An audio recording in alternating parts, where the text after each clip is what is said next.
बेटे हमने वहाँ ईसाइयों की नहना को देखा। हमारा क्रिश्चियन कॉलेज में इंदौर में व्याख्यान हुआ, उन्होंने फिलॉसफी के ऊपर पादरियों ने हमारा व्याख्यान कराया। सबसे आगे बैठी हुई थी ननो, बड़ी बड़ी शानी लड़कियां थी, पर प्रत्येक लड़की को मैंने ये देखा, अगले वाली लाइन में बैठी हुई थी, आंखें नीची थी, सबकी आंखें नीची थी। मैंने उससे ये पूछा, ये क्या बात है, आपके यहाँ घूंघट नहीं मरता, हमारे यहाँ घूंघट तो नहीं मरता, हमारी आंखें नीचे रखी है, आंखें नीचे रखी जाती है। और मर्दों के बारे में ये जो नने हैं घूंघट नहीं मारती, लेकिन इस बात का ध्यान रखती है, इस बात का कि कहीं ऐसी ढंग से तो हम बात नहीं कर रहे हैं इसको देखने वाले आदमी कोई गलत अंदाज लगा सकें। तो हमेशा उनको जो दीक्षा दी जाती है तब ये बताया जाता है आपको आंखें नीचे रखनी पड़ेंगी और मर्दों से बात करना है तो आप इस तरीके से मुद्रा टेढ़ा करके करेंगे, कोई जरूरी बात होगी तो और इस ढंग से करेंगी इसमें कोई आदमी गलत अंदाज नहीं लगा ली।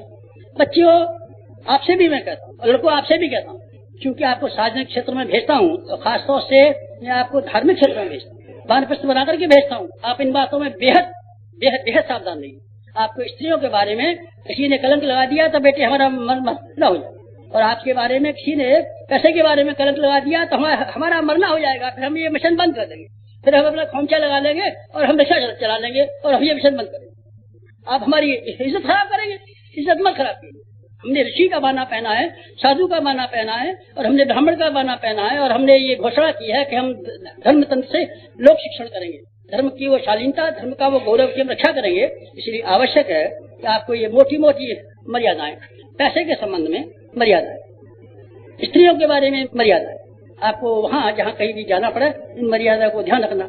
अगर आप इन बातों को ध्यान रखेंगे तो बेटे आपका पीला कपड़ा जो हमने पहनाया है उसकी भी इज्जत रह जाएगी और आप जो वानप्रस्थ के माध्यम से कार्य करने वाले हैं उनमें सफलता भी मिलती चली जाएगी। मुझे उम्मीद है आप इन बातों को पूरी तरीके से ध्यान में रखेंगे और ऐसे कदम बढ़ाएंगे यहाँ से जाने के पश्चात अपने वैयक्तिक जीवन में और सामाजिक जीवन में, जिससे वो उद्देश्य पूरा होना संभव हो जाए। इसको आप व्याख्यानों के द्वारा करना चाहते हैं, व्याख्यानों के द्वारा नहीं, अपने चरित्र और क्रियाकलाप के माध्यम से अगर आप करें तो हमें खुशी होगी और हमारे उद्देश्य की पूर्ति हुए बिना नहीं रहेगी।